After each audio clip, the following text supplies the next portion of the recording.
Yes sir. Okay sir.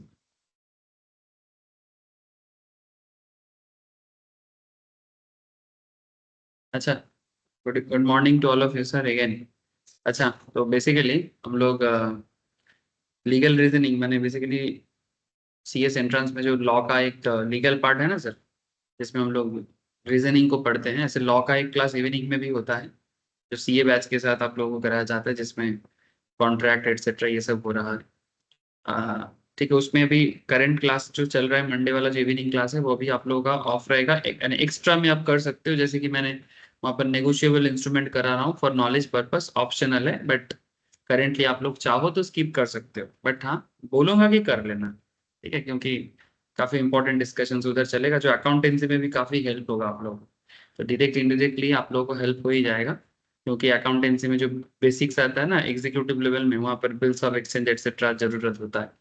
अभी जरूरत नहीं है, फिर भी करा रहा हूँ तो इसलिए बोल देता हूँ। अच्छा, आज का क्लास जो है बेसिकली इसमें हम लोग ना लास्ट 2 हफ्ते से एक लॉ को पढ़ रहे थे, लीगल रीजनिंग है। इसका नाम है सर सेक्रेटरियल लॉ। ठीक है, सेक्रेटरियल लॉ माने ये जो आप लोग कंपनी सेक्रेटरीज का पढ़ाई कर रहे हो सर, ये सीएस का पढ़ाई में सीएस का लॉ क्या है। ठीक है, सीएस के बारे में आप लोगों को जैसे पता है 1980s में 1900 1980 में इसके बारे में फर्स्ट टाइम इस लॉ को लाया गया था, जिसके कारण आज आप लोग सीएस पढ़ने के लिए रेडी हो रहे हो। ठीक है, एंट्रेंस दोगे, एग्जीक्यूटिव पास करोगे, प्रोफेशनल पास करोगे, उसके बाद आप सीएस बनोगे। तो ये जो जर्नी आप लोग लेने के लिए रेडी हुए, be serious for that sir, because seriously बहुत अपॉर्चुनिटी है। ठीक है सर, बहुत अपॉर्चुनिटी, बोलने से अपॉर्चुनिटी दिखता नहीं है। आपको पता होना चाहिए कि सीएस का अपॉर्चुनिटी कहाँ है। ठीक है, इसके लिए आपको नॉलेज गैदर करना चाहिए, है ना। तो वही आज का क्लास एक्चुअली सेक्रेटरियल लॉ के अंदर आपको मैं यही सिखाने वाला हूँ कि किस तरह से एक कंपनी सेक्रेटरीज का वर्क एरिया एरिया मैंने डिस्कवर आप कर सकते हो, जो आपको इंस्टीट्यूट बताना भी चाहता है। तो वही चीज आज का चर्चा का मेन विषय है। चलो, स्क्रीन शेयर है, प्लीज मुझे एक बार बताओगे।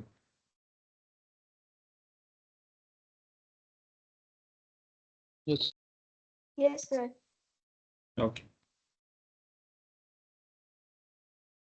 इससे पहले elements of company secretaries law के अंदर, या लेजिस्लेशन, लॉ का दूसरा नाम क्या है, लेजिस्लेशन। ठीक है, elements of company secretary legislation के अंदर हम लोगों ने ये टॉपिक कवर कर चुके थे कि आखिर सीएस इंस्टीट्यूट का ऑब्जेक्टिव क्या है, किस पर्पस में आप सीएस बनते हो। ठीक है, सीएस का कुछ कैरेक्टर्स जो इंस्टीट्यूट काफी क्लियर कट आपको समझाना चाहता है कि भाई इंटीग्रिटी रखो, एथिक्स रखो, रिलायबिलिटी रखो। ठीक है, ओनरशिप मेंटेन करो, and being stakeholder centrics. ठीक है, और इसके बारे में हम लोग डिटेल्स में पढ़ चुके थे, एक एक का मतलब क्या होता है, ईच एंड एवरी पॉइंट्स का क्या मीनिंग है, क्या कॉन्सेप्ट है, हम लोगों ने बात किया। फिर धीरे धीरे हम लोग और थोड़ा सा मूव ऑन किए थे, कॉर्पोरेट सेक्रेटरियल सर्विस के बारे में बात किए थे। आज मैं आपको थोड़ा सा सेक्रेटरियल ऑडिट रिलेटेड मैटर में बात करने लेके जा रहा हूँ। सेक्रेटरियल ऑडिट, ठीक है, जैसे सीए का ऑडिट होता है ना, ऐसे सीएस का भी ऑडिट होता है। फिर आपको मैं ये भी बताऊंगा corporate law advisory and representation माने there is a subject in executive and professional level. जब आप लोग एग्जीक्यूटिव में नेक्स्ट स्टेज में या प्रोफेशनल फाइनल लेवल में आओगे, उस टाइम पे मैं आप लोगों को बताऊंगा, कंपनी लॉ का क्लास कराऊंगा जब। ठीक है, तो आप लोगों का कंपनी लॉ रिलेटेड बहुत काम करना पड़ता है सर। ठीक है, एक्चुअली सीएस को बनाने के पीछे का मेन कारण यही है कि to handle the corporate affairs of the country. ठीक है, मैंने सीएस ये पढ़ाई करने का मेन कारण यही है। ठीक है, one of the main reason. लेकिन नॉट जस्ट दैट, इसके अलावा बहुत काम आप लोग कर सकते हो, बट नॉलेज पर्पस के लिए मैं आपको कुछ पॉइंट्स आज बताऊंगा, जिसमें आपको आइडिया लगेगा कि भाई कॉर्पोरेट अफेयर्स या कंपनी लॉ में सीएस का क्या एरिया है। इसके साथ साथ मैं आप लोगों को ये भी बताऊंगा sir, share market and financial market area में एक सीएस का रोल प्ले कितना डे बाई डे बढ़ रहा है। ठीक है, मैंने ये भी एक बहुत बड़ा स्कोप है जो इंस्टीट्यूट भी आप पे कहना चाहता है। इसके साथ साथ कुछ और भी काम से भी रिलेटेड, मैंने share market related, finance and accounting का काम भी आप लोग कर सकते हो। ठीक है सर, फाइनेंस एंड अकाउंट्स का काम हम लोग तो जानते थे कि सीएस सिर्फ लॉ का ही काम कर सकते हैं या फिर लीगल मैटर्स में ही काम कर सकते हैं। नहीं sir, not just that, even आप लोगों को एग्जीक्यूटिव एंड प्रोफेशनल लेवल में अकाउंट्स एंड फाइनेंस का भी अच्छा खासा पढ़ाई करवाया जाता है। तो अगर आप अपने आप को अकाउंटिंग एंड फाइनेंस मैटर में भी डेवलप करते हो ना, ठीक है, तो आपका फाइनेंशियल एंड अकाउंटिंग सर्विस का भी काम आप लोग कर सकते हो। It's not a joking sir, ये सीरियसली ये हो रहा है। बस आप लोगों को पढ़ाई करने का इच्छा होना चाहिए। जो मैं कभी कभी देखता हूँ सीए स्टूडेंट्स में थोड़ा मिसिंग देखता हूँ कभी कभी। थोड़ा जोश होना चाहिए सर, जोश रखो। अच्छा, इसके अलावा टैक्सेशन का काम भी आप कर सकते हो सर। मैंने काम भी कर सकते हो नहीं, टैक्सेशन का काम जैसे चार्टर्ड करते हैं, सीएमए करते हैं, सिमिलर पैरामीटर में एक कंपनी सेक्रेटरी भी टैक्सेशन का काम करता है। उसमें डीटी आईडीटी बोथ, माने income tax as well as GST. ठीक है, सो टैक्स रिलेटेड मैटर में भी काफी स्कोप है। ठीक है, जैसे अभी आप लोग अगर घर पे, आप लोगों के घर पे अगर रिटर्न फाइलिंग तो बिल्कुल होता होगा, तो रिटर्न फाइलिंग का टाइम चल रहा है 31 जुलाई के अंदर इनकम टैक्स का रिटर्न फाइल कर दो सर। ठीक है, 31 जुलाई के अंदर इनकम टैक्स का रिटर्न फाइल कर दो, क्योंकि नहीं तो गवर्नमेंट फिर बाद में पेनल्टी करता है।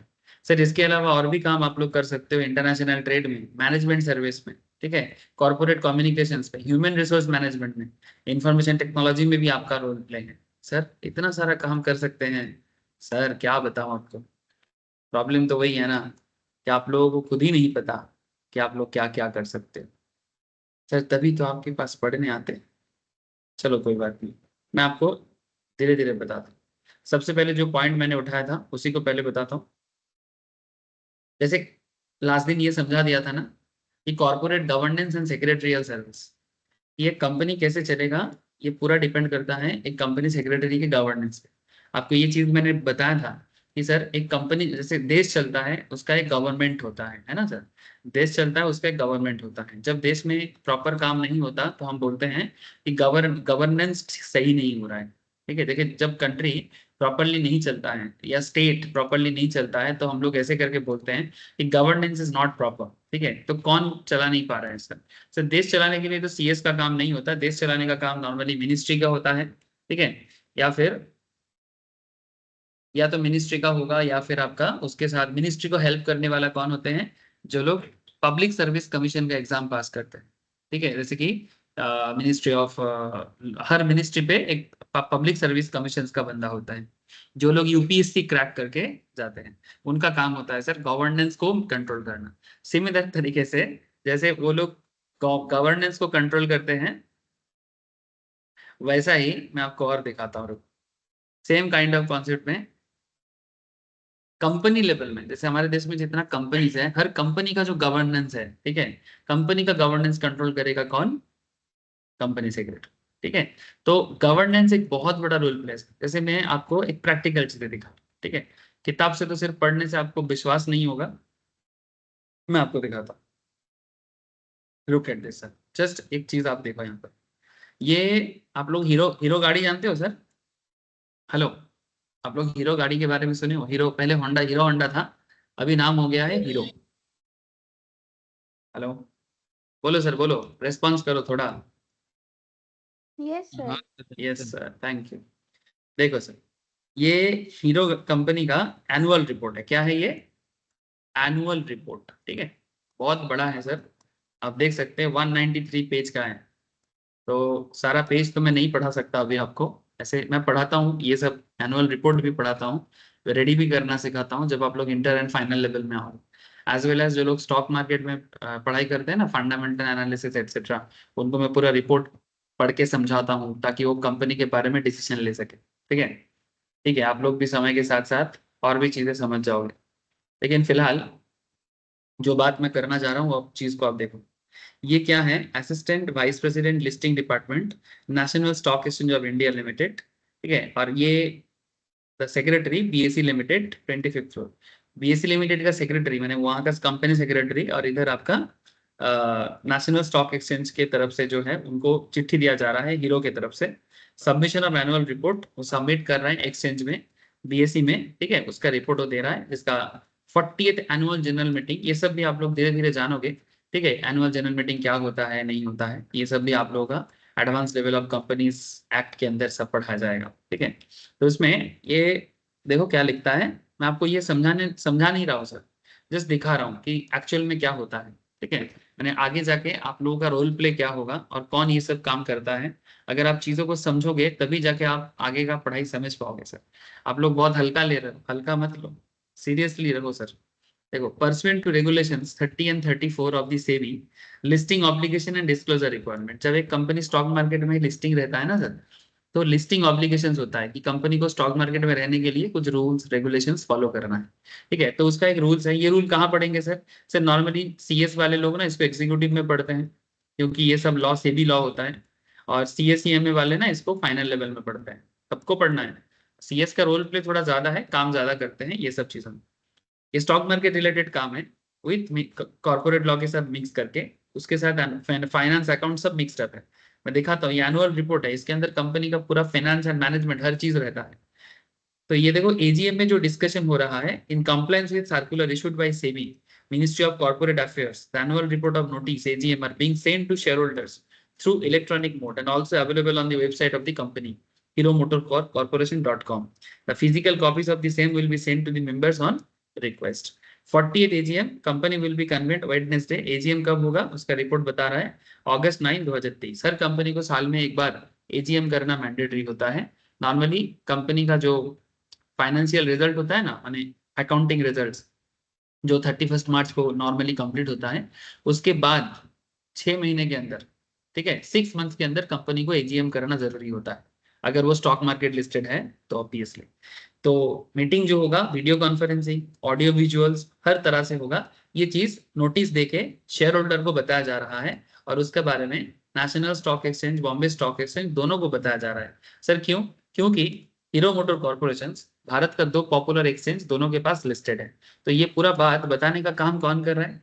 This is for your information and records, thanking you. ये काम कौन कर रहा है? ये काम कौन कर रहा है सर?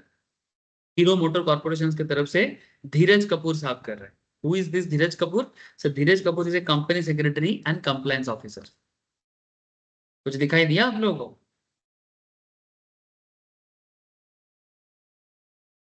बोलो, कुछ दिखाई दिया कि ये जो पूरा कंपनी का मीटिंग कंडक्ट होगा, सेबी के पास क्या डिटेल्स जाएगा, एनएसी बीएससी के पास क्या जाएगा, ठीक है, ये जो हर चीज के बारे में बताने का जिम्मेदारी किसका है? कंपनी की तरफ से, हीरो मोटर कॉर्पोरेशन की तरफ से ये जिम्मेदारी है कंपनी सेक्रेटरी का। या सिर्फ बात हीरो मोटर का नहीं है, भारत में करीब 7 से 8 हजार स्टॉक मार्केट लिस्टेड कंपनी है, और माने लाखों, ठीक है, more than lakhs private companies है, और भी ज्यादा, बहुत लाख लाख कंपनीज हैं। तो हर कंपनी में जहां पर भी 10 करोड़ से ज्यादा टर्नओवर होगा, वहां पर कंपनी सेक्रेटरी का रोल प्ले मास्ट है। ठीक है, এই সবাই শুনতে পাচ্ছে, বুঝতে পারছে?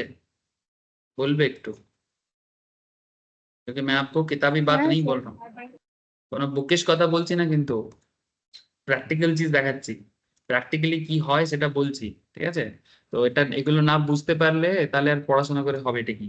ঠিক আছে, শুধু মুখস্থ বিদ্যা দিয়ে সিএস হওয়া যায় না, এটা এখন থেকে গাঁট বেঁধেন। और এটা কত प्रैक्टिकल और একটা মানে प्रैक्टिकल काम है, ये चीज आप लोगों को समझना चाहिए। ये सिर्फ रट्टू तोतागिरी नहीं है, और इसमें ऐसे ही तुम लोगों को हाई क्लास जॉब नहीं मिलता है। ठीक है, high class job with dignity ऐसे ही नहीं होता है। देयर मस्ट बी समथिंग, कुछ तो है भाई। एक कंपनी सेक्रेटरी बनना इतना आसान काम थोड़ी है। ठीक है, तो जैसे कि आपको मैं और एक चीज दिखाता हूँ। जैसे यहाँ पर एक बात हो रहा था सर, कॉर्पोरेट गवर्नेंस। ठीक है, अब कॉर्पोरेट गवर्नेंस रिपोर्ट होता है, मैं आपको वो भी दिखाता हूँ। जस्ट आप एक बार इधर ख्याल करो। ठीक है, एक्चुअली बहुत बड़ा पेज है, तो मैं जस्ट, ये देखो, ये आप देख सकते हो। इस रिपोर्ट को बनाने वाला कंपनी का चार्टर्ड है। ठीक है, कंपनी का चार्टर्ड है, उसके साथ साथ सीएमए है, हर कोई मिलके, ये देखो, ये 2023 23-24 का 22-23 का रिपोर्ट है, जिसमें हीरो का सेल्स वॉल्यूम, माने कितना कंपनी का सेल्स हो रहा है, कंपनी का प्रॉफिट आफ्टर टैक्स, माने कंपनी जहां जहां से रोजगार करता है उसका एक समरी दिया है। अगर आप डिटेल्स में जाओगे ना, इसके अंदर आपको कंपनी का फाइनेंशियल रिपोर्ट भी मिलेगा। ये भी ये सारा चीज चेक करके, ऑडिटर तो ऑडिट करेगा, ऑडिटर तो ऑडिट करेगा, इंटरनल ऑडिट भी, ऑडिट आप लोग भी इंटरनल ऑडिट कर सकते हो, सीएमए भी करता है, स्टैट्यूटरी ऑडिट सिर्फ चार्टर्ड कर सकता है। सब कुछ करने के बाद इसमें फाइनल एक ऑथेंटिकेशन कि हाँ ये डेटा मैंने एकदम रूल्स वाइज हुआ है, ये डेटा एकदम रूल वाइज हुआ है, और वो सब कुछ ठीक ठाक है, ये बताने वाले कौन होते हैं? कंपनी सेक्रेटरी होते हैं। मैं आपको और दिखाता हूँ, तो इसमें मिल जाएगा, मिल जाएगा। मुझे चाहिए कॉर्पोरेट गवर्नेंस रिपोर्ट। ठीक है, थोड़ा बड़ा है रिपोर्ट, आप लोगों को ना ये सब पढ़ने का आदत भी होना चाहिए। हाँ मुझे मिला है, ये देखो, देख पा रहे सर, ये है कॉर्पोरेट सोशल रिस्पॉन्सिबिलिटी, ठीक है, ये CSR है, ये सब भी चेक करना पड़ता है, but I need corporate governance. एक सेकेंड, कंट्रोल F से मिलेगा कि नहीं मिलेगा?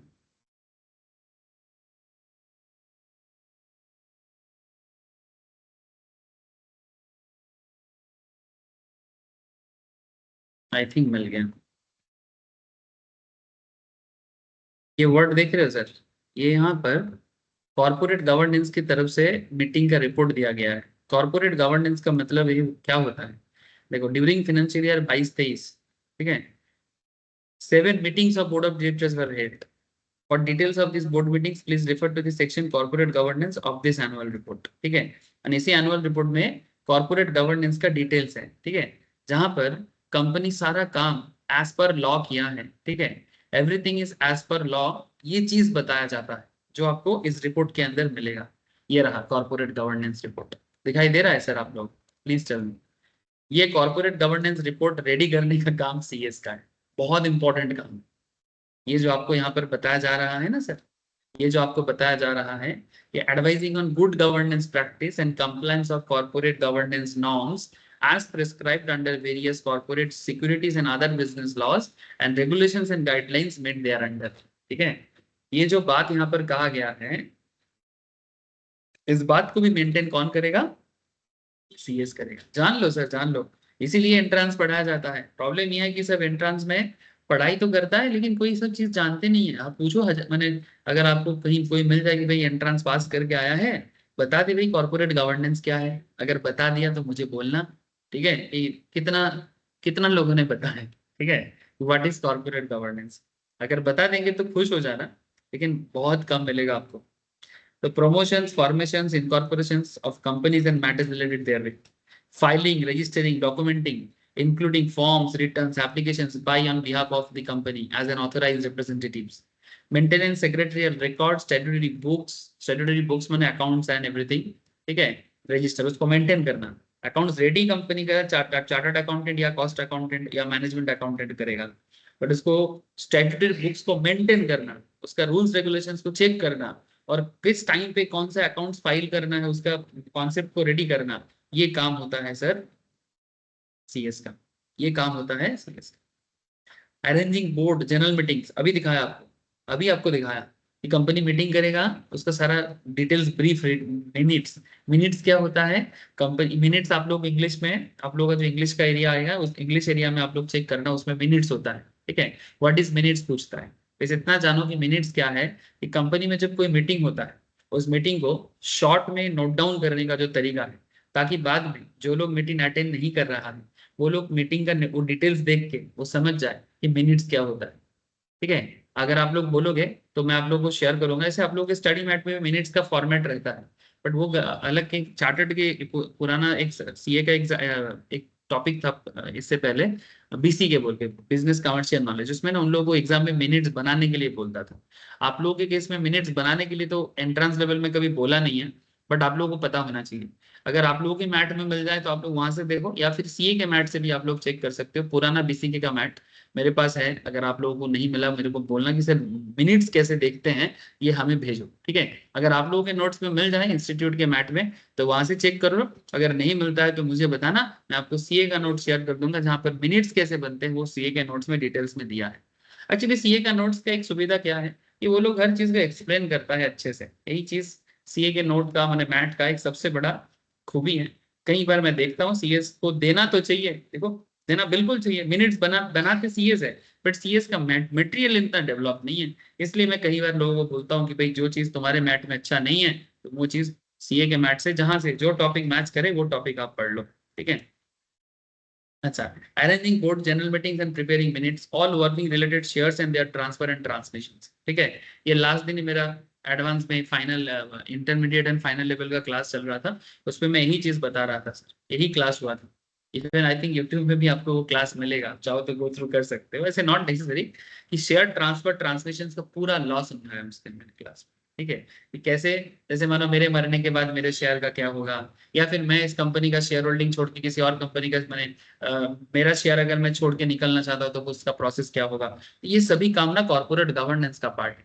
ये जो भी मैं आपको बोल रहा हूँ everything is related to corporate governance. और ये देखो यहाँ पर मैं आपको corporate governance, companies philosophy on corporate governance, category, total number of directors कितना है, ठीक है, एग्जीक्यूटिव डायरेक्टर कितना परसेंटेज है, 20%, नॉन एग्जीक्यूटिव डायरेक्टर कितना परसेंटेज है, 50%, इंडिपेंडेंट डायरेक्टर कितना है, sir independent 50% and non executive 30%, ठीक है। एग्जीक्यूटिव डायरेक्टर मैंने जो बेसिकली कंपनी का सारा डिसीजन लेता है, ठीक है, और जो डिसीजन मेकिंग पावर जिसका नहीं है, डायरेक्टर है पर डिसीजन मेकिंग पावर नहीं है, नॉन एग्जीक्यूटिव में आ जाता है। और इंडिपेंडेंट डायरेक्टर बेसिकली कंपनी के अंदर का नहीं होता है decision making. Actually independent director को कंपनी हायर करता है because they are very highly matured, high level of experience, ठीक है, बहुत जगह में काम करके आए हैं, उनका सजेशन लेने के लिए मेंटर के रूप में इंडिपेंडेंट डायरेक्टर को कंपनी को मेंटेन कर माने तो बहुत बड़े बड़े कंपनीज रखता है।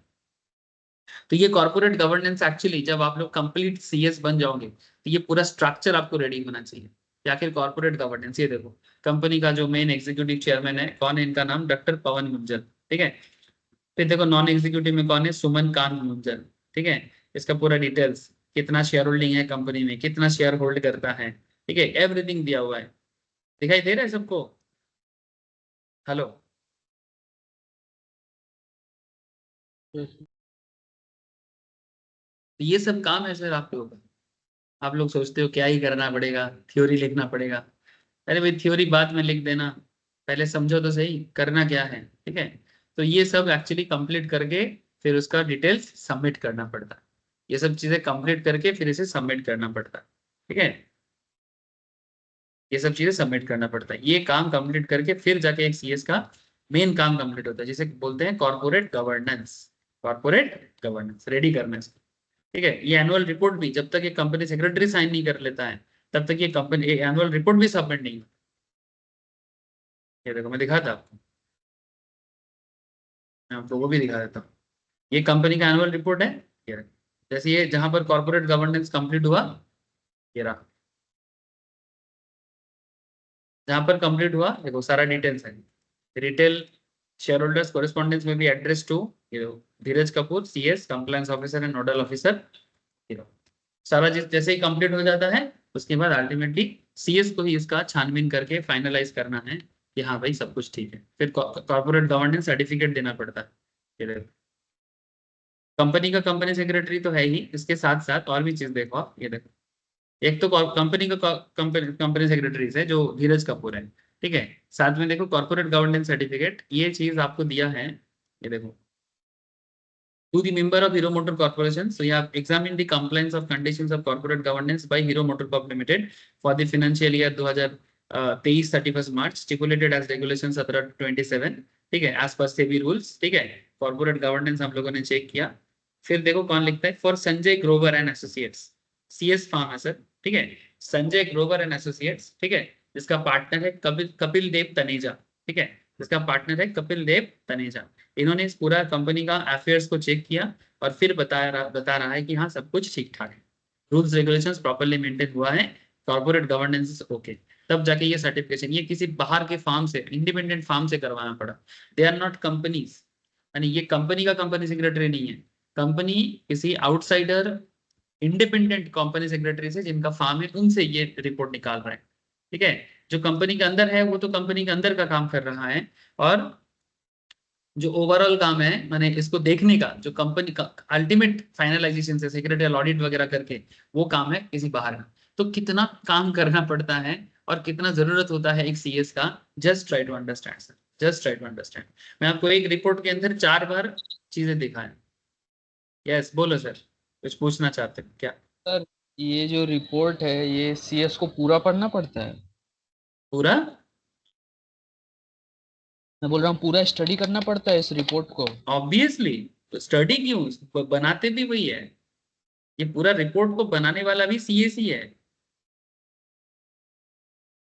इसके अंदर फाइनेंशियल रिपोर्ट है, ठीक है, जिसके जैसे इसके अंदर ऑडिट रिपोर्ट भी है, ठीक है, इसके अंदर फाइनेंशियल रिकॉर्ड भी है, इसके अंदर कंपनी का अकाउंट्स पीएल फाइनेंस सब कुछ है इसके अंदर, ठीक है। लेकिन वो सब कुछ रेडी होने के बाद उसको चेक करके फाइनल जो साइन है वो सीएस का ही साइन है, जिसका लीगल मैटर फुल्ली सीएस पर डिपेंड करता है। अकाउंट्स ऑब्वियसली वो रेडी नहीं करेगा, अकाउंटिंग एंड फाइनेंस वाला एरिया वो रेडी नहीं करेगा, मैनेजमेंट रिपोर्ट भी वो रेडी नहीं करेगा, लेकिन सभी का काम सही हो रहा है कि नहीं हो रहा है इसको ओवरऑल चेक करने का रिस्पॉन्सिबिलिटी कंपनी सेक्रेटरी इसका है। वही तो बता रहा हूं मैं, वही तो बता रहा हूँ। क्यों तुमको डर लग रहा है क्या? नहीं सर, उसके 193 पेजेस। 193 पेजेस में क्या हो गया? ये कितना बड़ा कंपनी है बोल दो? हीरो कोई छोटा मोटा कंपनी है? तुमको क्या लगता है? इसका इसका तुम प्रॉफिट का डिटेल्स चेक किया जब मैं स्टार्टिंग में दिखा रहा था? हाँ, तुम लोग बहुत छोटे हो नहीं सर। सर। इसका प्रॉफिट देखो, ये देखो इसका पीएल देखो, इसका 22-23 का ये बैलेंस शीट है इसका। इसके पास एसेट कितने का है बोल तो? इसके पास एसेट है 23,263 करोड़ का। 23,000 करोड़ का एसेट मेंटेन करता है अकेला 22-23 के एंड पे, ठीक है। इसका पीएल देख ले। तुम 193 पेजेस पे क्यों जा रहे भाई? अकेला सीएस का काम नहीं है ये, इसके सीएस के साथ साथ बाकी लोग भी हैं, सब कुछ मिलके बनाते हैं, फिर उसको अल्टीमेटली वो जब काम करोगे तुम लोगों को समझ में आ जाएगा। लेकिन इस हर एक पेज में जो भी है ना, उसका रिस्पॉन्सिबिलिटी सीएस का है, वही मैं आपको बताना चाहता हूँ। ये देखो, ये इनकम डिटेल्स है, ये देखो ये 2023 में, 23 के एंड पे, 31 मार्च 2023 के एंड पे इस कंपनी का टोटल इनकम था हीरो कंपनी का 34,370 करोड़। 35,000 करोड़ मान के चलो, 34,370 करोड़ इसका टोटल इनकम था, ठीक है। इतना कमाते हैं भाई, कोई 100-200 करोड़ नहीं, 20-20 हजार करोड़ कमाता है, 30-30 हजार करोड़ कमाता है। तुमको क्या लगे उसका तो ये 193 पेज कम ही लग रहा है सर। ठीक है, 1000-1000 करोड़ कमाओगे और तुम्हारा रिपोर्ट क्या 5 पेज का आएगा? हाँ, तो क्या बोल रहे हैं सर? ये देखो, इसमें जैसे ये रिपोर्ट फाइल हुआ, इसमें देखो कौन है, इसको ऑडिट की करने वाला फार्म है डेलॉयट, ठीक है। Deloitte Haskins and Sells LLP, ICI Institute of Chartered Accountants of India, ठीक है। उसका पार्टनर, ये ऑडिटर का काम है, जो इसने ऑडिट करके फाइनलाइज कर दिया कि सब सही है। इसमें सीएस का रिस्पॉन्सिबिलिटी खत्म। सीएस बस इसका रिपोर्ट जब सबमिट होगा कंपनी की तरफ से वो चेक करेगा, ठीक है। ये देखो, Dheeraj Kapoor, company secretary and compliance officer, माने इसमें डायरेक्टर, चेयरमैन सभी का काम है, ठीक है। सबको ही काम, ऑडिट कमिटी, सबका अपना अपना रिस्पॉन्सिबिलिटी है। लेकिन सारा चीज रिपोर्ट में प्रॉपरली पुट करना, उसका एक कंफर्मेशन करना, लीगल कंप्लायंस को रेडी करना, ये सीएस का काम है। तुम्हारे अकेले के ऊपर सारा चीज नहीं आएगा, तो फिर सीए क्या करेगा, सीएमए क्या करेगा, फाइनेंस ऑफिसर क्या करेगा, चेयरमैन क्या करेगा, डायरेक्टर क्या करेगा, ये लोग ओहदा में कुछ बहुत आगे ही होते हैं। लेकिन everything is going right, compliance is okay, ठीक है, हर चीज सही जा रहा है, कोई गड़बड़ नहीं है। फाइनलाइजेशन तो सीएस को ही करना पड़ेगा, समझा? फिर 193 हो या 293, रिस्पॉन्सिबिलिटी, हाई रिस्पॉन्सिबिलिटीज के साथ ही हाई पावर आता है सर। रिसेंटली मेरे पास 2 वैकेंसी है इमीडिएटली, ठीक है। 2 स्टूडेंट्स ऑलरेडी घुस गया है, स्टॉक ब्रोकिंग फार्म है एक, ठीक है। उसका सारा कॉम्प्लायंस का ट्रेनिंग करना, मैंने जो ट्रेनिंग चाहिए उनको, कंप्लीट सीएस नहीं चाहिए, इमीडिएट चाहिए। डलहौजी धर्मतला में उनका स्टॉक ब्रोकिंग का ऑफिस है, उनका सारा लीगल मैटर्स उनको संभालने के लिए एक company secretary executive pass out चाहिए, एग्जीक्यूटिव पास आउट चाहिए। जो आप लोग ट्रेनिंग होता है ना आप लोगों का सीएस का, उसके लिए 10,000 करके ये लोग स्टाइपेंड देगा। 2 इयर्स का ट्रेनिंग, जो मैंडेटरी ट्रेनिंग है वो ट्रेनिंग भी कंप्लीट करवाएगा, ठीक है। 10,000 का आपको ट्रेनिंग देगा, ये ट्रेनिंग पीरियड में तुमको काम भी सीखने को मिलेगा, उसके साथ साथ स्टाइपेंड भी देगा। फिर 2 साल बाद जब तुम कंपनी सेक्रेटरी बन जाओगे एग्जीक्यूटिव के बाद, ठीक है, फिर तुम्हारा सैलरी मिनिमम स्टार्ट होता है 7 से 8 लाख से। अब डिपेंड करता है कैसे कंपनी में जा रहे हो। और जब तुम ऐसे हीरो वगैरह के कंपनी सेक्रेटरी का सैलरी तो सर अप्रोक्स एनुअली कम से कम 40 से 50 लाख के नीचे नहीं होता है, जो ऐसे बड़े कंपनी में काम काम करते हैं। कम से कम 40 lakh to 50 lakh minimum, maximum करोड़ों भी चला जाता है। ये 193 पेज के चक्कर में मिलता क्या है, ये अगर कभी सोचता तो मैं समझता सर। ये जो 193 पेज को रेस्पॉन्सिबिलिटी ले रहा है जो बंदा, उसका सैलरी तो समझ, क्या सुन रहे, हाई हाई रिस्पॉन्सिबिलिटी, ठीक है, हाई हाई पावर, ये सब ऑलवेज रिस्पॉन्सिबिलिटीज के साथ आता है। आपको पावर दिया जा रहा है तो आपको रेस्पॉन्सिबिलिटी भी उठाना पड़ेगा ना, तभी ना जाके एनुअली आपको 40-50 लाख 60 लाख 70 लाख का सैलरी मिलेगा। बस मैं आपको एक्चुअल में होता क्या है वही दिखा रहा हूँ, ठीक है, कि किस तरह से एक एक चीज बनता है और उसमें सीएस का रोल प्ले। ये देखो कंपनी का कैश फ्लो स्टेटमेंट बना है, आप लोग क्लास 12 में कैश फ्लो स्टेटमेंट बनाए हो। ऐसे तो कैश फ्लो स्टेटमेंट को रेडी करना काम सीएस का नहीं है। कैश फ्लो ऐसे बना सकता है लेकिन नॉर्मली नहीं करता, नॉर्मली इसका फाइनलाइजेशन ऑडिटर करेगा, सीए करेगा, सीए में कर सकता है, ठीक है। लेकिन ये भी लीगली सही है कि नहीं है, ये भी चेक करने का रेस्पॉन्सिबिलिटी कंपनी सेक्रेटरी का है। जैसे हीरो के केस में आप बार बार देखोगे धीरज कपूर का नाम आ रहा है, लेकिन आपको मैं एक जगह में दिखाया, एक दूसरा फार्म था, ठीक है, जिसका जो अल्टीमेटली कॉर्पोरेट गवर्नेंस का सर्टिफिकेट दिया था वो कोई बाहर वाला कंपनी है, जिसका अलग फार्म था, वो इंडिपेंडेंटली कंपनी का कंप्लायंस सर्टिफिकेट का अप्रूवल किया था, ठीक है। तो एक कंपनी के बड़े कंपनी के काम के लिए दो सीएस का जरूरत पड़ता है। एक कंपनी के अंदर जो कंपनी का जॉब करते हैं, कंपनी के अंदर सैलरी लेके काम करते हैं, और एक हो जाता है बाहर वाले बंदे जो अप्रूवल करता है कि हाँ ये सब सही है। जैसे ऑडिटर एक कंपनी के अंदर का चार्टर्ड होता है, कंपनी के बाहर का चार्टर्ड होता है। जो कंपनी के अंदर का चार्टर्ड होता है वो कंपनी का ऑडिट रिपोर्ट रेडी नहीं कर सकता, जो बाहर वाले बंदे हैं इंडिपेंडेंटली वो आके चेक करेगा। लेकिन कंपनी भी अपना काम कराने के लिए कोई ना कोई सीएसईएमए को रखा है अपना अकाउंट्स मेंटेन करने के लिए। पूछते पारसी सर, हेलो, समझ में आ रहा है कि नहीं? हाँ सर। पता नहीं सर कितना समझ रहे हो। मैं तो बस दिखा रहा हूँ आपको, प्रैक्टिकली दिखा रहा हूँ। आप लोग किताब से क्या पढ़ोगे, मैं आपको प्रैक्टिकली दिखा रहा हूँ सर, ऐसे ऐसे चीजें होते हैं। और इसमें तो आयुष तो 193 पेज देख के ही बेहोश हो रहा है। हाँ आयुष, तो 193 पेज में ही बेहोश हो जा रहा है। ये सोचा स्टडी करते करते क्या होगा। हो गया, तब एक काम कर, छोड़ दे पढ़ाई, छोड़ दे। अच्छा देखो, क्या बताओ यार, तुम लोग इतना पढ़ना होगा, इतना करना होगा, मत करो, क्या बोलोगे। कॉर्पोरेट सेक्रेटरियल सर्विसेज, ठीक है, all work related to shares and their transmission. अच्छा सेक्रेटरियल ऑडिट जो आपको मैं बार बार बता रहा था, जैसे सीए का ऑडिट होता है, इसको बोलते हैं फाइनेंस ऑडिट।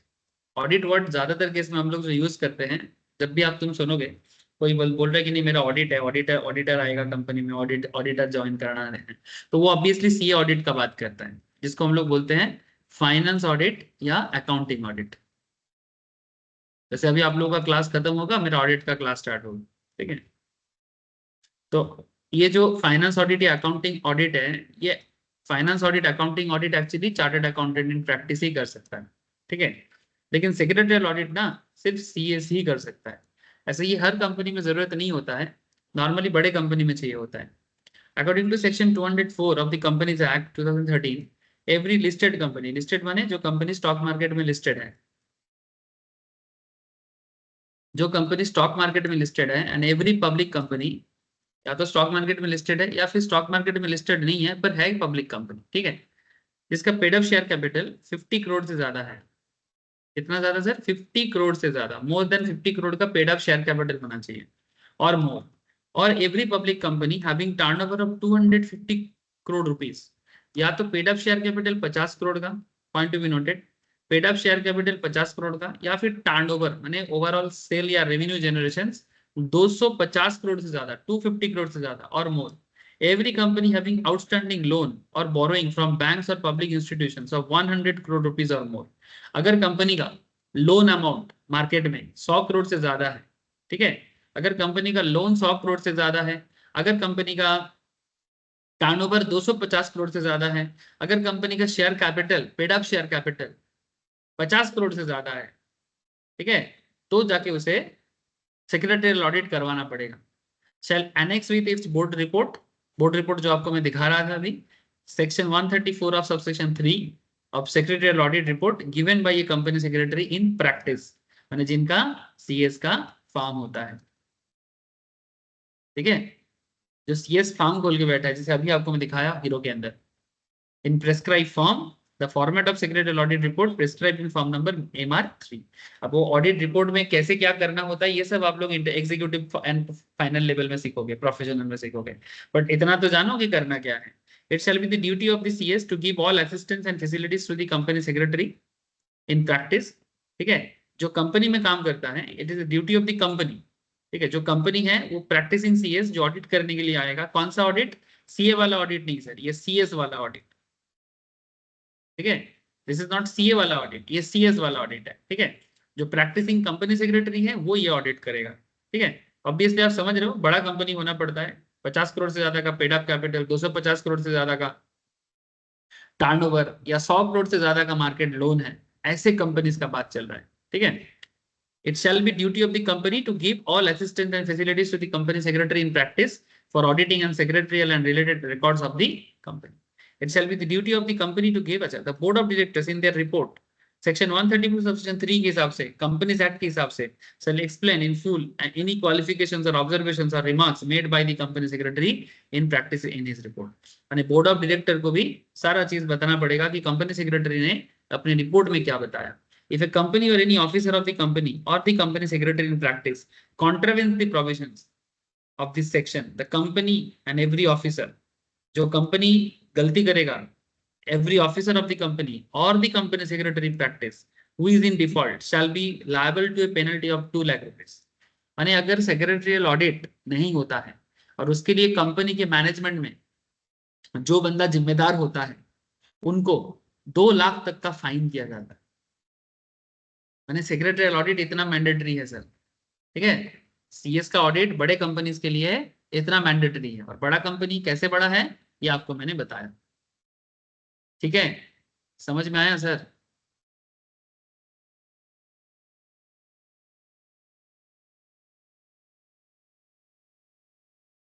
ये बुझते पारली की पारली ना?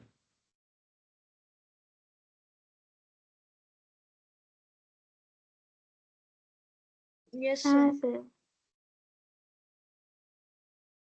सर इस ये सब छोड़, ये तो सब सीएस का काम देख रहे हो आप, कॉर्पोरेट गवर्नेंस हो गया, सेक्रेटरियल ऑडिट हो गया, ये सब एकदम सीएस का ही काम है, इसके अलावा और कोई नहीं कर सकता। कॉर्पोरेट गवर्नेंस में किसी और का रोल प्ले नहीं है, सेक्रेटरियल ऑडिट में और किसी का रोल प्ले नहीं है। अच्छा, लेकिन हाँ ये सब काम और भी लोग कर सकते हैं।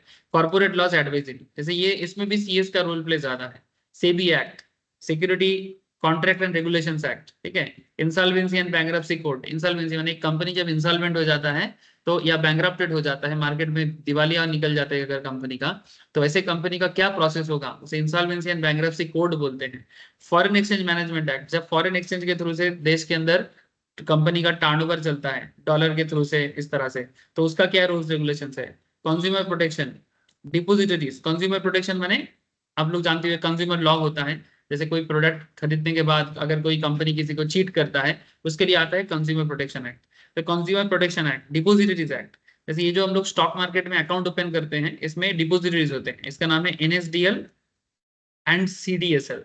ठीक है, आगे जाके आप लोग इनके डिटेल्स में पढ़ोगे। हम लोग जब स्टॉक मार्केट में अकाउंट ओपन करते हैं ना, तो हमारा अकाउंट एक्चुअली ब्रोकर के पास नहीं होता। ये सब देखो, मूर्ख लोग सोचता है कि ब्रोकर मेरा पैसा मार लेगा, अरे ब्रोकर कभी तुम्हारा पैसा नहीं मार सकता।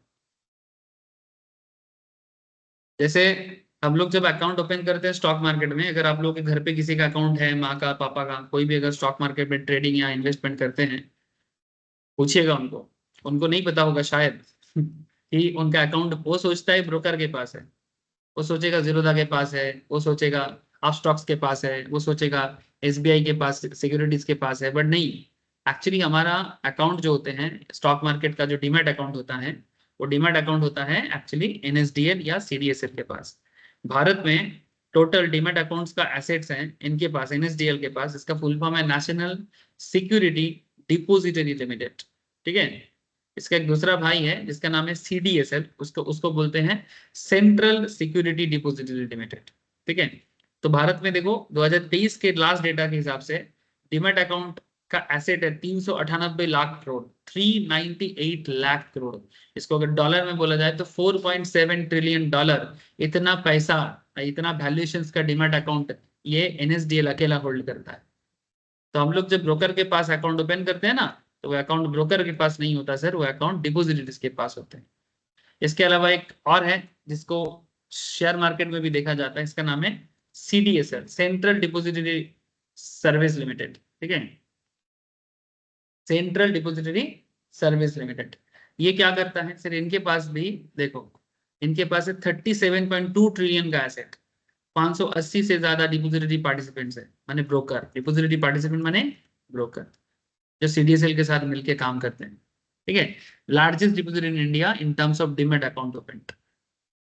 तो हम लोगों को लगता है ब्रोकर, ब्रोकर का काम बस इतना होता है, जो ट्रेडर है या जो इन्वेस्टर है उनको एक्सचेंज के साथ मैच कराना, और हमारा सारा अकाउंट का डिटेल्स रहता है CDSL एंड NSDL के पास। ओके, ये सेबी का दो विंग है बोल सकते हो आप। तो इसका भी जो रिलेटेड काम होता है ये भी CS को करना पड़ता है। ठीक है, this is called depository act related work. Environment and pollution control laws, labour and industrial laws, cooperative society act. Company march करता है, अमलगामिट करता है, दो कंपनी मिलता है, एक दूसरा कंपनी, जैसे आप लोग एग्जांपल के तौर पे भी को ले सकते हो, भी माने वोडाफोन आइडिया। पहले वोडाफोन अलग था, आइडिया अलग था, दोनों को मार्च किया गया। तो जब दो कंपनी जोड़ता है तो मार्जर, अमलगामिट होता है, एक ही बात है, थोड़ा अलग चीज है, नाम अलग हो जाते हैं। ठीक है, स्ट्रेटेजिक अलायंसेस।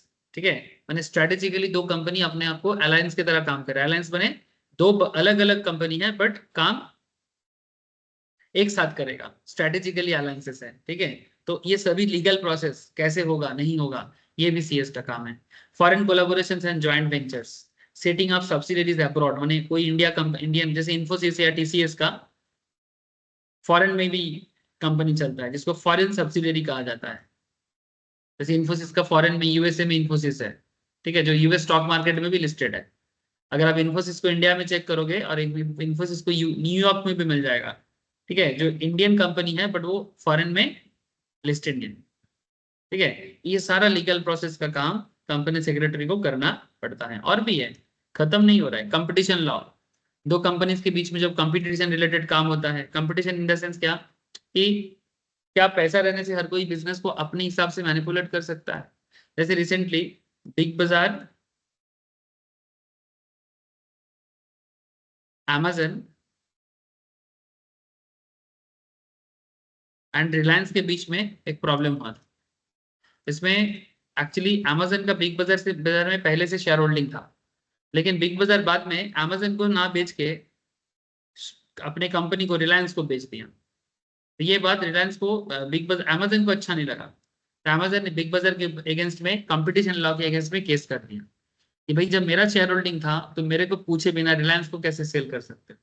तो ये जो बिजनेस का कंपटीशन है कि कौन किस को खरीद सकता है, कौन किस में इन्वेस्ट कर सकता है, कितना कर सकता है, ये सब लोग कंपटीशन लॉ में पढ़ाया जाता है। आगे आगे पढ़ोगे सर। IPR प्रोटेक्शन माने इंटेलेक्चुअल प्रॉपर्टी राइट्स, जैसे कंपनी का अपना आविष्कार होता है, पेटेंट होता है, कॉपीराइट होता है। ठीक है, कोई स्पेशल चीजें अगर कंपनी का फॉर्मूला होता है उसको प्रोटेक्ट करना होता है। जैसे कंपनी का लोगो होता है, कंपनी का ब्रांड नेम होता है। एप्पल के पीछे, आईफोन के पीछे का लोगो देखे हो ना, तो आईफोन का लोगो कोई क्या कोई और अपने मोबाइल के ब्रांड के पीछे लगा सकता है? कल मानो मैंने एक मोबाइल फोन बनाया और उसके पीछे एप्पल का, एक आधा एप्पल का इमेज लगा दिया, चलेगा क्या? नहीं, नहीं चलेगा। क्यों? क्योंकि intellectual property right protection law के अंदर वायलेट हो जाएगा। ठीक है, तो उसके लिए भी नियम बना हुआ है। रियल एस्टेट, इसको बोलते हैं रेगुलेशन। रियल एस्टेट माने रेरा एक्ट होता है सर। रेरा एक्ट माने सर ये जो प्रोमोटिंग का काम चलता है ना, किसी के पास पैसा होने से ही ना वही प्रोमोटर नहीं बन सकता। प्रोमोटर बनने के लिए भी रेरा एक्ट को फॉलो करना पड़ता है, ये रूल आ चुका है। तो रियल एस्टेट का एक्ट होता है, उसको कहाँ बिल्डिंग बनाएगा, कितना बिल्डिंग बना सकता है, क्या रूल्स है, क्या फॉर्म फिलअप करना है, सरकार के पास क्या जमा करना है, ये सब उनको नहीं पता, प्रोमोटर को नहीं पता, बिल्डर को नहीं पता। CS के पास आना पड़ेगा। ये लॉ भी आप लोगों को पढ़ाया जाता है। आर्बिट्रेशन एंड कॉन्सिलिएशन, जब दो पार्टी के बीच में, किसी कंपनी के बीच में डिस्प्यूट होता है तो उसके लिए आर्बिट्रेशन लॉ यूज होता है। जैसे ये बिग बाजार और Amazon के बीच में, रिलायंस के बीच में झमेला हुआ था ना, तो ये लोग पहले कोर्ट में ना जाके आर्बिट्री के पास गया था। वो भी एक कोर्ट ही होता है, आर्बिट्रेशन भी टाइप ऑफ कोर्ट, लेकिन कोर्ट के पास, सुप्रीम कोर्ट या हाई कोर्ट के पास इतना समय नहीं होता है।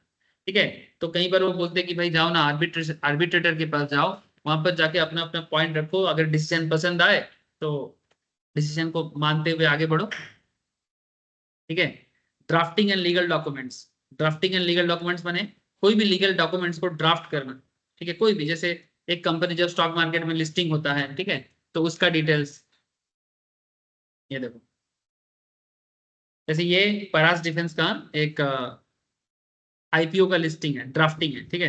ये ड्राफ्ट भी देखो कोई सीएस नहीं बनाया होगा। ये चीज मैं नॉर्मली स्टूडेंट्स को जब फर्स्ट टाइम मेरे साथ मैं कोई बात करने आता है तब भी दिखाता हूँ। आई थिंक आप लोगों में से भी किसी के साथ मैंने जरूर किया होगा, सबके साथ नहीं करता हूँ, बट किसी किसी के साथ करता हूँ। कार साथ करेছি प्रॉस्पेक्टस नहीं पता, आप लोगों में से किसी के साथ बात किया सर? हाँ, ওদের মধ্যে কারোর সাথে কথা হয়েছে যখন প্রথমবার কথা বলতে এসেছিল, স্যার প্রসপেক্টাস দেখিয়ে একটা সিএস এর কি কাজ থাকে বোঝানো হয়েছে? अरे মনে পড়ছে কিংবা মনে পড়ছে না কাউকে? किसी से बात नहीं हुआ या फिर भूल गए सर?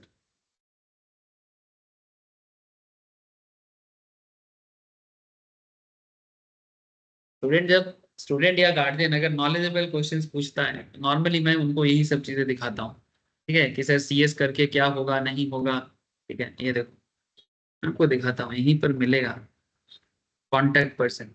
ये एक गवर्नमेंट कंपनी है sir, Paras defence and space solutions, ठीक है। इसका पूरा लिस्टिंग प्रोसेस का काम, जरूर कोई ना कोई सीएस इसके पीछे जरूर होगा, मैं वही ढूंढ रहा हूँ कहाँ गया।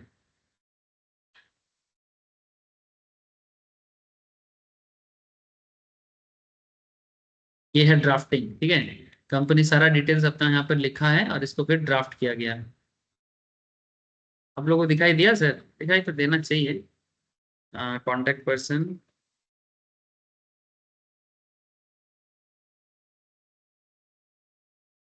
देखते हैं और कोई आईपी है।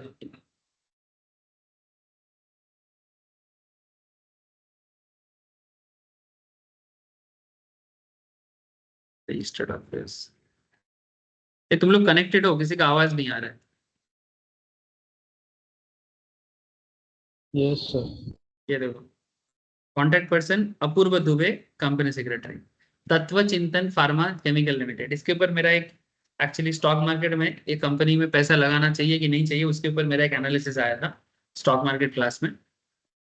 उस टाइम पे मैं ये सब डिटेल्स पढ़ाता हूँ, बट इसके पीछे जो लॉ छुपा हुआ है, ये लॉ रिलेटेड मैटर जो है वो सीएस का काम है। ये सब देख के डरो मत, ये सब पढ़ के आपको अभी लग रहा है, लेकिन जब आप लोग एग्जीक्यूटिव प्रोफेशनल सब पास कर जाओगे तब आप लोगों को समझ में आएगा कि आखिर आपको करना क्या है, ठीक है। तो एक्चुअली आपका जो आगे का जर्नी है ना एंट्रेंस के बाद, वही सब चीजें हैं, ठीक है, जो आपको सीखना पड़ेगा कि आखिर एक सारा बिजनेस का डिटेल्स को कैसे ड्राफ्ट किया जाता है, ठीक है। फिर उसको प्रोस्पेक्टस में कैसे, इसको बोलते हैं कंपनी प्रोस्पेक्टस। इसको कंपनीज एक्ट में सेक्शन 32 में बोला जाता है सर, रेड हेरिंग प्रोस्पेक्टस, ठीक है, या डीआरएचपी या आरएचपी कहा जाता है, ठीक है। तो ये प्रोस्पेक्टस को लोग पढ़ते हैं, कौन पढ़ते हैं? जो इनको कंपनी में पैसा लगाना चाहते हैं। लेकिन इसका जो सारा लीगल ड्राफ्टिंग है, ये कौन करेगा? कोई ना कोई सीएस करेगा, या कंप्लायंस ऑफिसर भी होता है कंपनी का। मैं आशा करता हूँ कि आपको हर एक पॉइंट कंप्लीटली समझाने का एक कोशिश मैं पूरा कर रहा हूँ, ताकि आप लोग अपना पढ़ाई भी साथ में समझ, मैंने एंट्रेंस तो क्रैक करना ही है सर, ठीक है। आप लोग बस थोड़ा रेगुलर हो जाओ। मैं अभी टेस्ट भी आप लोगों के लिए अरेंज करूंगा कि जैसे एग्जाम इंस्टीट्यूट लेते हैं उस हिसाब से। लेकिन ट्राई टू अंडरस्टैंड आपका जर्नी क्या है, आप कहाँ जाना चाहते हो। यही एंट्रेंस भी चाहता है, एंट्रेंस एग्जाम भी चाहते हैं कि आपको थोड़ा बहुत बताया जाए। डिटेल्स तो आप लोग पढ़ते पढ़ते ही समझोगे। अच्छा, इसके अलावा देखो, आप, मैं आप लोगों को बोला ना कि आप लोग ऑडिटर का भी काम कर सकते हो। जो सीए ऑडिट जो होता है ना, जो फाइनेंस ऑडिट होता है, उसको बोलते हैं फाइनेंस ऑडिट या अकाउंट्स ऑडिट जो होते हैं, जो नॉर्मली ऑडिट बोल के कहा जाता है, इसे कहते हैं स्टैट्यूटरी ऑडिट। बट ये स्टैट्यूटरी ऑडिट एक चार्टर्ड अकाउंटेंट को छोड़ के और कोई नहीं कर सकता, ठीक है। और इसका काम सबसे ज्यादा होता है, इतना मान के चलो। लेकिन आजकल एक फैशन या प्रैक्टिस चालू हुआ है। क्या है फैशन? कि कोई एक पर्टिकुलर ऑडिट होने से पहले कंपनी का जो ओनर होता है, बड़ा बड़ा कंपनी के केस में, इवन मॉडरेट साइज कंपनी भी करता है, इंटरनल ऑडिट कराता है। तो internal audit of depository participants, ठीक है, माने एनएसडीएल सीडीएसएल का।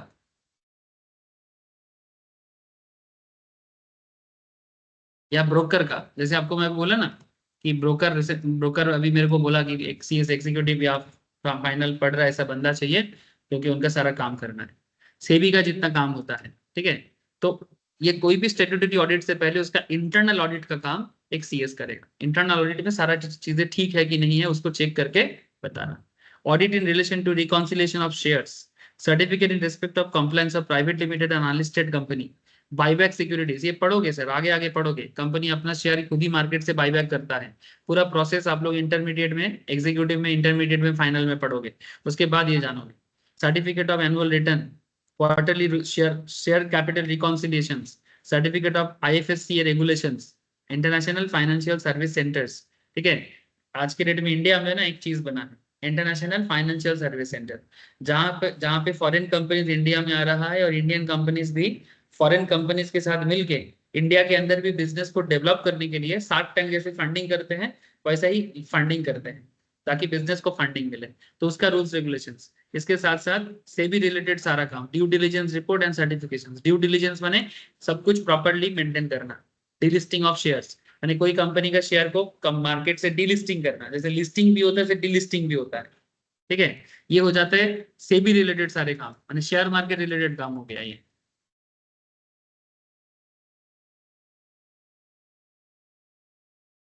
सर इतना काम सारा काम कर लेगा? अरे नहीं सर, जब आप काम करोगे ना, फार्म ओपन करके, कोई दो चार फील्ड चूज कर लोगे, उसी से जिंदगी का पेट भर जाएगा। सारा काम करके पेट नहीं भरना है, बट आप कितना कुछ कर सकते हो उसका स्कोप देखो, ठीक है। स्कोप इज वेरी हाई, ठीक है। आगे तो समय आपको सिखा देगा कि क्या करने से क्या होता है। नॉर्मल इंटरनल ऑडिट जो सीए ऑडिट होता है, उससे पहले अकाउंट्स का ऑडिट एक कंपनी सेक्रेटरी भी कर सकता है, but that is not final audit, this is called internal audit. वो सीएस भी करता है, सीएमए भी करता है, बट फाइनल ऑडिट सीए ही करेगा। इस काम के लिए आजकल बहुत पैसा है। सिर्फ अकाउंटिंग ऑडिट है, इसके लिए हर कंपनी साल में एक बार फाइनल ऑडिट कराने से पहले किसी ना किसी से इंटरनल ऑडिट करवाएगा। लेकिन इंटरनल ऑडिट करवाने के लिए भी ना अकाउंट्स का नॉलेज चाहिए, अकाउंट्स एंड लॉ टैक्सेशन का नॉलेज चाहिए, और ये नॉलेज सीए के अलावा और दो व्यक्ति के पास है, वो है company secretary, another is CMA. इसलिए सीए का फाइनल ऑडिट होने से पहले सीएस एंड सीएमए का भी रोल प्ले बहुत हाई हो जाता है। Secretary to audit committee, working capital and liquidity management, ये सब आप लोग फाइनेंशियल मैटर्स है, आगे आगे पढ़ोगे, ठीक है। Accounting and complications and financial statement, budgetary control, loan syndications, business valuations, analysis of capital investment proposals, माने बिजनेस में पैसा लगाए ना लगाए, कहां से उठाए, ठीक है। फाइनेंस का एरिया है, अकाउंटिंग एंड फाइनेंस का एरिया, ठीक है। ये जब आप लोग एग्जीक्यूटिव एंड फाइनल लेवल पढ़ोगे, एग्जीक्यूटिव में ही सब सीख जाओगे ये सब चीजें। जब अकाउंटिंग एंड फाइनेंस का नॉलेज करोगे तो ये सारा काम कैसे होता है समझोगे। एंड उसके साथ साथ टैक्सेशन सर्विस, माने इनकम टैक्स एंड जीएसटी।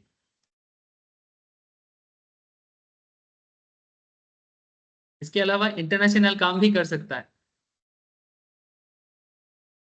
यानी कर सकता है नहीं, करना पड़ता है जब मौका मिले, अगर अपॉर्चुनिटी मिले तो वो भी मिलता है। जब इंटरनेशनल कोई कंपनी एक्सपोर्ट इंपोर्ट का काम करता है, तो एक्सपोर्ट इंपोर्ट करने के लिए ना कुछ रूल्स रेगुलेशंस फॉलो करना पड़ता है। ऐसे ही नहीं होता जहाज में माल भर्ती करो और भेज दो, नहीं, you have to know the rules. तो ये रूल्स ना, ये भी सीएस का काम होता है। Advising all matters related to IPR, intellectual property right, TRIPS, trade related intellectual property rights, ठीक है। Agreement of WTO, world trade organization, सब लोग बचपन में शायद थोड़ा बहुत पढ़े हो, ठीक है। डब्ल्यूटीओ कैसे इंटरनेशनली ट्रेड होना चाहिए, किस कंट्री के साथ क्या ट्रेड एग्रीमेंट है, ये गवर्नमेंट के हिसाब से नॉलेज होना चाहिए सीएस को। जब तुम इस रिलेटेड काम को करोगे, इसका अपडेट भी आपको मिल जाएगा, और थोड़ा बहुत फाइनल लेवल में इसका नॉलेज भी दिया जाता है। Advising on matter related to anti dumping, subsidies and countervailing duty, ये एक्सपोर्ट इंपोर्ट में होता है, कस्टम ड्यूटी में होता है। ये सरकार बहुत केस में ना किसी किसी में ड्यूटी लगा दे, ड्यूटी माने टैक्स होता है, ठीक है। जैसे रिसेंटली गोल्ड का ड्यूटी कम किया, डायमंड का ड्यूटी कम किया, तो सस्ता हुआ। अगर आप लोग थोड़ा बहुत टीवी न्यूज देखते हो तो खबर जरूर मिला होगा। तो काउंटर विलिंग ड्यूटी बोलते हैं। अगर गवर्नमेंट ऑफ इंडिया कोई पर्टिकुलर प्रोडक्ट को इंडिया में, माने मानो कोई फॉरेन प्रोडक्ट है जो इंडिया में इजीली सस्ता में बिक सकता है, तो गवर्नमेंट क्या करेगा, उस फॉरेन प्रोडक्ट को इंडियन मार्केट में सस्ता में बेचने नहीं देगा। तो ऐसे केस में क्या करता है, इंडियन प्रोडक्ट के माने फॉरेन प्रोडक्ट के ऊपर एक्स्ट्रा टैक्स लगा देते हैं, एक्सपोर्ट पे, इंपोर्ट पे। उसे बोलते हैं counter willing duty. Don't worry, आगे आगे जब एग्जीक्यूटिव में आओगे, कस्टम लॉ पढ़ोगे तो समझोगे। इंटरनेशनल कॉमर्शियल आर्बिट्रेशन, जब इंटरनेशनल कोई कंपनी के साथ झगड़ा होता है, एक कंपनी दूसरे कंपनी के साथ जब कोई किसी तरह का डिस्प्यूट में आ जाता है, वो डिस्प्यूट को कंट्रोल करने का काम भी सीएस का होता है। ठीक है, जैसे मानो एप्पल के साथ सैमसंग का झगड़ा हो गया और वो इंडियन मार्केट में हो गया, तो इस प्रॉब्लम को सॉल्व करने के लिए क्या रूल्स है? ठीक है, तो बहुत सारा चीजें हैं सर। ठीक है, बस हाँ, सारा चीज लेके जिंदगी भर काम नहीं करना होता है, but these are the areas जो एक कंपनी सेक्रेटरी अपनी जिंदगी में चाहे तो कहीं पर भी उसको मौका मिलेगा और वो करता भी है। ठीक है, अभी भी खत्म नहीं हो रहा है। ठीक है, मैनेजमेंट सर्विसेज, कंपनी का जो ओवरऑल मैनेजमेंट स्ट्रक्चर है उसमें भी सीएस का रोल प्ले होता है। ठीक है, corporate communications, public relations, corporate communications and public relations, मैंने कंपनी के बिहाफ में अगर कुछ बात आउटसाइड वर्ल्ड को बताना पड़ेगा तो वो भी सीएस करता है। एचआर, कंपनी में किसको रखा जाएगा, man power planning, audit of the HR functions, performance appraisal माने selection criteria, motivation remuneration strategy, company का माने सैलरी स्ट्रक्चर क्या होना चाहिए, वेजेस स्ट्रक्चर क्या होना चाहिए, इंडस्ट्रियल रिलेशन कैसा होना चाहिए, ऑफिस को कैसे मैनेज करना चाहिए, इंडस्ट्रियल एंड लेबर लॉ में कंपनी किस तरह से काम करेगा, ये भी सीएस देखता है। ऐसे ये सीएमए भी देखता है। बहुत बड़ा काम है सर। फिर आईटी की, आजकल आईटी आ गया, साइबर लॉ भी आप लोगों को पढ़ाया जा रहा है। ये जो साइबर क्राइम होता है ना, कंपनी का भी तो सारा काम ऑनलाइन होता है, तो आपको साइबर लॉ भी पढ़ाया जाएगा। Board meeting video conferencing and tele conferencing के थ्रू से होता है, ये भी आपको कंडक्ट करना चाहिए, तो टेक्नोलॉजिकल नॉलेज भी चाहिए आपको। सॉफ्टवेयर कॉपीराइट लाइसेंसिंग के बारे में नॉलेज होना चाहिए, मैनेजमेंट रिपोर्ट कंट्रोल के बारे में नॉलेज होना चाहिए, स्टैट्यूटरी रिकॉर्ड इलेक्ट्रॉनिक फॉर्म में ईमेल वगैरह के थ्रू से, ऑनलाइन पीडीएफ फॉर्मेट के थ्रू से कैसे जनरेट करना है आपको अपडेट होना चाहिए। आप बोलेंगे नहीं हमको कंप्यूटर नहीं आता, इतना अपडेट नहीं है, तो बाद में दिक्कत हो जाएगा। शेयर होल्डर को नोटिस इलेक्ट्रॉनिक मोड में भेजना चाहिए, filing of form documents electronic form with register of companies. ठीक है, सारा डॉक्यूमेंट्स आरओसी के पास जमा होता है, जहां पर हर कंट्री हर स्टेट में एक आरओसी होता है। ठीक है, ये आरओसी रिलेटेड लॉ भी आप लोगों में आगे आगे पढ़ाऊंगा। ठीक है, एंड स्टैट्यूटरी अथॉरिटीज और भी जो भी अथॉरिटीज है, ये है scope of CS and secretarial law. ये जितना चीजें आपको मैं अभी बात सुनाया ना, ये सारा चीजें जब आप लोग समझ जाओगे, ठीक है, आपका एग्जीक्यूटिव का पढ़ाई एंड प्रोफेशनल पढ़ाई खत्म होते होते ये टॉपिक, सारा टॉपिक कवर किया जाता है। मेहनत करना पड़ता है सर, तब जाके बना जाता है सीएस। हमेशा बोलता हूँ सर, कोई भी चीज केक वॉक तो है नहीं, रियल लाइफ काम है। आपको मैं किस तरह से बताया, कंपनी का एक्चुअली ओरिजिनली कैसे काम होता है उसको भी दिखाया, फिर मैंने आपको डिटेल्स में एक एक चीज पढ़ाया। अगर इतना समझ जाता है ना बंदा, उसका जिंदगी का जर्नी का रोड मैप वो खुद ही बना लेगा कि भाई वो कहाँ जा रहा है, किस रास्ते पे चल रहा है, रास्ते पे गड्ढा है कि पहाड़ है कि पर्वत है कि समुंदर है, नदी है कि स्मूथ रोड है, उसको समझ में आना चाहिए। ठीक है, और इस माइंड सेटअप के साथ पढ़ाई करना चाहिए कि भाई मेरे को बहुत कुछ जानना है, बहुत कुछ सीखना है। ठीक है, वो बस फाकीबाजी मेंटेलिटी से ना नहीं हो पाएगा। जेनुइनली फाकीबाजी मेंटेलिटी से जिंदगी में कुछ ना करने का जो एक होता है ना, कुछ नहीं करना यार ऐसे ही चलेगा, नहीं हो पाएगा। ठीक है, वो लोग छोड़ दो, मत करो, जिंदगी में कुछ सपना देखना बंद कर दो।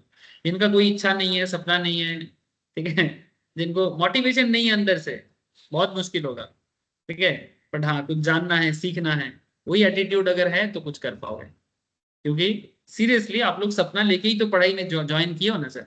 ठीक है, ऐसे ऐसे चिंता थोड़ी कर रहे हो कि नहीं हमसे कुछ नहीं हो पाएगा, ऐसे सोच के साथ थोड़ी कोई आता है। ठीक है, तो अच्छा करियर बनाना है, अच्छा करियर अपॉर्चुनिटी है, बस ये आप लोगों पे डिपेंड करता है, टीचर्स पे भी डिपेंड करता है कि वो कैसे समझा रहा है, स्टूडेंट्स पे भी डिपेंड करता है वो कैसे एक्सेप्ट कर रहा है, सबके इवन सभी के ऊपर डिपेंड करता है। ठीक है सर, ज्यादा नहीं बोलूंगा। घर पे प्लीज कवर अप कर लेना, नोट्स नहीं है तो मेरे से कलेक्ट कर लेना। ठीक है, थैंक यू सर, आज इतना ही है।